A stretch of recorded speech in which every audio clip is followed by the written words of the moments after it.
To apply the different terms of linguistics, I would like to explain the main concepts of this video. I will take into account linguistics components such as phonetics and semantics.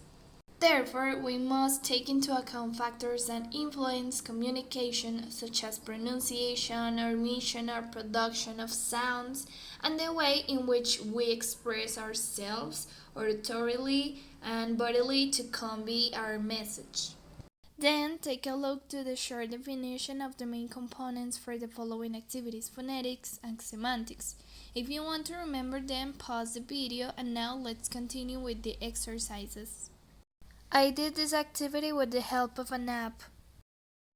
In this app, you can find some game modes to practice phonetics. I choose 3 of them. In the first place, the students will have around 6 words, of which 3 of them will have the correct sound of the phoneme, which will allow students to identify sounds through word recognitions. You can see here some examples while playing with the words.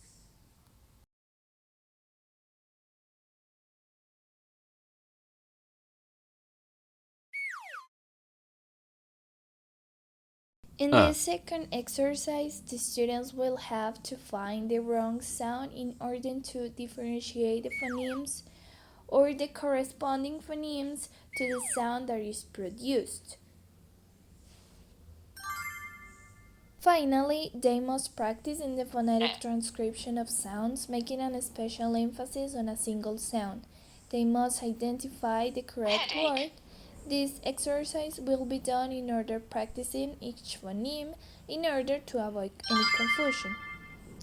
Here's the activity of semantics, but before this, I have to say that synonyms and antonyms are terms that define and classify words in semantics. Here's a short explanation of this.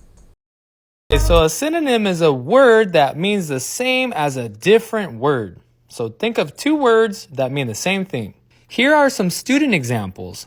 Happy and excited, they are similar words. I wouldn't say they're exactly synonyms though. Mad and angry are synonyms. Beautiful and pretty could be a synonym. Fast and quick is definitely a synonym. Let's move on to antonyms. Antonyms are words that mean the opposite of a different word. This is an example of what I want to do as a semantics activity using components as synonyms or antonyms. So the activity should be done for students with a considerable level of English. Students here must find the similar or opposite word that is presenting, and then they have to organize it. This time, technology will not be used as an aid, but it will be a reference to carry out the activity correctly. And this is my own format for the activity.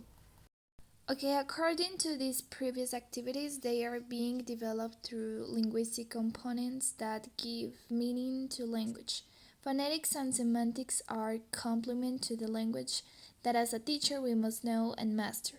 The function of the first phonetics activity allow us to know the sounds and differentiate the intention of the message, in addition to the relationship we make with the sound and the word structures or our abstract thinking and expands our dialect thanks to that understanding and relationship that is made.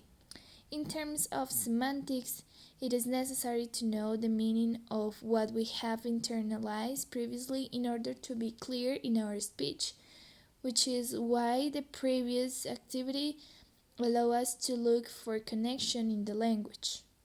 Of course, I will use this activity in my future role as teacher because I did them thinking in that they could be useful and fun for the students. I will think that it is interesting to do them this way to teach either implicitly or explicitly the components of the language.